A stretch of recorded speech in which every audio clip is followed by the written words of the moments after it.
Because they come from all over the world and you don't know who is who. So that's why for every country, please regulate what the NGOs are doing, monitor what they're doing. Most times you hear them telling you that they spent $10 million, and then you wonder where. Most times the money is spent on themselves, on their luxuries, the hotels they stay, the vehicles they are using, and all those things. The locals don't benefit much from them. And yet this thing keeps on. I've told you, somebody will come and pay for a house for 10 years ahead. On top of, and is in addition to the weekly to every 10-day shipments in cash of $40 to $80 million. Since they have the idea of this firepower, bandits use AK-47. Well, the law of the land did not allow somebody that is not trained as a military or as a police officer to hold AK-47. Please remain tuned, because you will hear more of this after this very analysis. The issue of insecurity in our country has been going so bad. People are playing with it. Our leaders and the western parts of the world, they are playing with it. We are the people who are losing. Our people are dying on a daily basis because of insecurity issues that have been going on. But one thing is this. From the analysis, this very General Christopher Musa is giving to us now shows that Nigeria knew that foreign people are involved. They were involved in our insecurity with their so-called aid. They have been doing all these things, playing their games, thinking that people will not know. When you look at what the second person said from an American side, he made so many points there. There are so many millions of dollars that are spent. They have taken all this money to some of these places. What are they using it for? This calls for a serious investigation in our system. Now, the issue is at hand.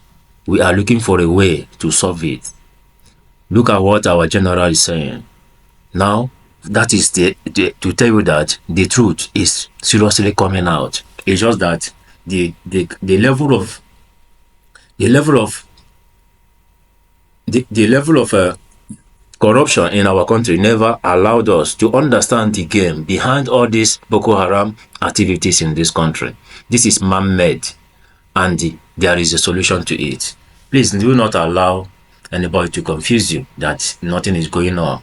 Please remember to subscribe and also like my videos. This is Raja TV News. On top of, and is in addition to the weekly to every 10-day shipments in cash of $40 to $80 million. Afghanistan is ruled by folks named Sarajuddin Haqqani. The Haqqani network mean anything to anybody in the room? How about Abdullah bin Laden? Who gets some of that money? Does that name ring a bell to anybody in the room? Because your money, $697 million annually, plus the shipments of cash funds madrasas, ISIS, Al-Qaeda, Boko Haram, ISIS Khorasan, terrorist training camps. That's what it's funding. If you think that the program under Operation Enduring Sentinel entitled Women's Scholarship Endowment, which receives $60 million annually, or the Young Women Lead, which gets about $5 million annually, is going to women who, by the way, if you read the Inspector General's report, is telling you that the Taliban does not allow women to speak in public. Yet somehow you're believing, and American people are supposed to believe, that this money is going for the betterment of the women in Afghanistan. It is not. You are funding terrorism, and it's coming through USAID. And it's not just Afghanistan. On the BHT, on the ideologies, let me see. There was the issue of the NGOs. Yes. NGOs, there are so many things. If we want to go into NGO issues, there are so many things I had. Initially, when the NGOs came in, when we started, they didn't want any oversight function. They didn't want us to know where they were going to. We had issues with that because now They will go into the enclave of the terrorists and go and treat them. You are treating the same people that is attacking the communities. You tell them no, that you are neutral. How neutral can you be? We've had situations where allegations of arms, them conveying arms just to make sure that the war continues. We've had situations where they will tell you they are taking food to communities. Halfway, they will tell you the trailer has broken down. By next morning, the trailer is empty. And that vehicle that is broken down, the driver will just go and drive it and take it back. So what had happened? You have funded those guys. You are taking care of them equally. We've had several situations like that. So we said, no, it can't continue like that. And that's why we insisted with the state government that, look, the state government must know what's going on. So if any NGO comes, it must be registered. We must monitor what's going on. We've had situations where NGOs will come in with unidentified individuals entering communities. You don't even know what they're doing. They don't have NGO ID cards. They are not part of the government. Who is taking them to? What are they going there for? And so by the time we start monitoring what they were doing, we noticed things started getting better. So which means something is going on somewhere. Because they come from all over the world and you don't know who is who. So that's why for every country, please regulate what the NGOs are doing, monitor what they're doing. Most times you hear them telling you that they spent $10 million, and then you wonder where. Most times the money is spent on themselves, on their luxuries. The hotels they stay, the vehicles they are using, and all those things. The locals don't benefit much from them. And yet this thing keeps on. I've told you, somebody will come and pay for a house for 10 years ahead. So what is he trying to tell you? This thing will never end until after 10 years, or maybe he will renew it. And again, I always remember that if there is peace and the threat level is low, one, they are going to retrench them. Two, their hazard allowance will reduce. How many of them will want that? We're not saying all of them are bad. No, some are really doing very well. Some are extremely doing very well. But again, please don't just assume they're just monitor what's going on, monitor what's being spent. I think it's important.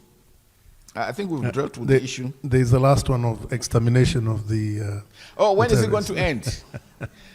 Maybe I should ask you, when is criminality going to end? It's something that we have to live. No, the truth about it is just something that's the new world order. And it's everywhere. In America, how many killings are going on? It's all acts of terrorism.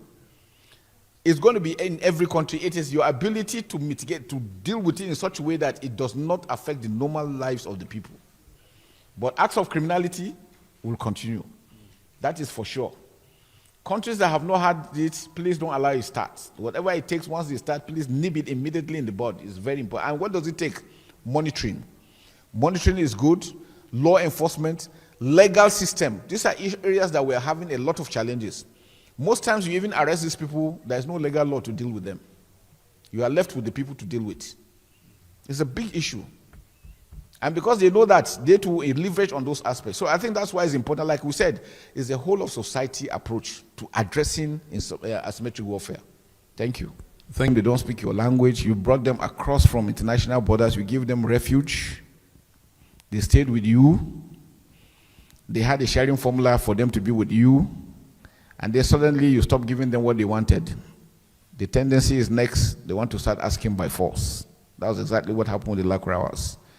They are from Niger. They don't even speak Nigerian language. They are not Nigerians at all. But the locals felt comfortable with them, thinking that they are one of the same. Maybe my religion, come here and help me. In case I'm going to be attacked, you can protect me. Then I'll be giving you this amount of money or giving you this support and all these things. And in fact, some of them, if you talk to them, the communities now, they tell you, no, they are very friendly. Because what they do is that they try to show you they're better opponents to the government. They bring out money, pay you money, give you food, give you this. Say, no, I'm with you, I'm here to protect you. Better than your government. But you know, it doesn't last. The romance doesn't last. After a while, they will show their true colors, and that's exactly what they did. Initially, again, when they came, they said they didn't have anything to do with Nigeria, that their problem was with Niger. So they were comfortable. And since their problem was with Niger, the locals felt comfortable with them. And when you come to ask them and say, no, there's nobody, we're all friends, they're all, because we share a very common border, like I said, with Niger, about 1,600 kilometers. Some houses, you see the sitting room is in Nigeria, the bedroom is in Niger. That is how close We share common culture, tradition, religion together. So it makes it difficult even separating them. So even when you come as a visitor and you want to find out, they tell you, no, we're together, there's no problem. Until they started taxing them and they started killing them. That's when they now cried out. So efforts are being made now. Operations are ongoing to clear them up completely from the sovereign. And we're working together with Niger. Because normally, like I said, they don't respect any border. You come here, they move to the next country, and then when you leave, they come back. Now, we have 20 kilometers right of pursuit. The Nigerians are working together with us. So we're addressing the gradual. But like I said, it's a difficult operation because the only way you identify them is if you see them armed. Or else they're just like any other person. So if the villagers tell you they are our friends or they are our relations, what do? That's the difficulty in asymmetric warfare. But we're working on it, and then the intelligence agencies are equally down there following up the issue. On the issue of the IDPs and probably refugees, yes, psychological operations have been, we have psychologists. In the military we have, like everything, every space of life you have in the civil, we have in the military. It's just like in the civil, probably more, but in the military, small but very, very efficient. So even for our troops, because of post-traumatic stress disorder, we have for our troops, when they are before they go, we brief them. When they are leaving the theater, we also take them back and give them some psychological, because we don't want them to go back with that mindset back to the community. Sometimes they go back with a lot of rage because of what they've seen, what they've gone through. So we do that. Likewise, part of the de-radicalization program we're doing is we have the psychologists to also take part, apart from the religious leaders, because it's a holistic thing, and we know the importance of mental health issues again, and so those are the things that have been addressed quite very well. On the issue of the ratios of non-kinetics, well, the ratio, maybe you look at it from the level that at least now the rates of attacks have gone down. Communities are now resuming back to their communities, and not forcefully, like with the question from the IGP. Not at all. The communities, in fact, most communities are eager to return back to their villages. So one thing is that we must give the clear, working together with the government until we are sure that there is, because normally before they go back, we go back there with the government officials to ensure that infrastructure, at least to some level, is restored. There is water, some semblance of life before they are. And then we also, because of the use of IEDs, one of the greatest challenges we are having in the terror is the use of IEDs. So they are scattered all over. And probably some ammunitions too that were there that were not exploded. So we make sure that we go around, clear all these areas, make sure that it's safe, and then with their own consent, they are transported back to these communities. There is no community in the world that is 100% free. So if we say we're looking for an ideal situation where it is no community is 100% free. But we make sure that at least to that extent that they are able to go back. And we've returned, Baga is fully back, Gudumbali is back, Kukawa is back. So we are taking them in gradually, steps by step. And we feel that's the best thing to do. Because again, leaving them in IDP camps, you are creating another problem. Now you're having a lot of rape cases, a lot of stealing, a lot of killings, all within the camps because they're so crowded. So easing them out gradually and taking them back to their communities has made it a lot easier. But again, with their consent, nobody's been forced into doing it. And then for the refugees, we're also working with, we have some of them in Niger, some in Cameroon, some in Chad. We're also working with them to bring them back gradually. And so I think the work is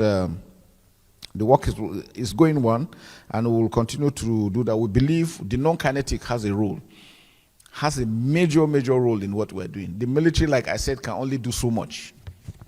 The government must be there to be held to account. Have to answer. You see, since they have the idea of this firepower, bandits use AK-47. Well, the law of the land did not allow somebody that is not trained as a military or as a police officer to hold AK-47. And this is a community-driven crisis that can be addressed substantially by the members of the communities. In as much as the communities are trained and they know the enclaves of the bandit, and they don't have the power because they can only use pump action that ranges only 100 meters. Well, bandits are having AK-47 that has a range of about 400 meters. They will continue to deal with people, even if people want to fight and protect their communities.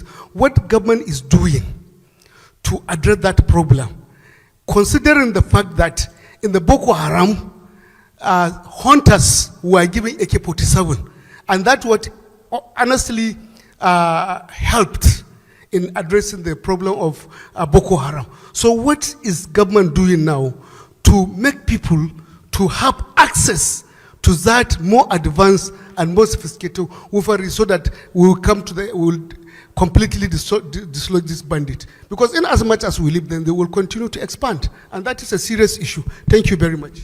Thank you.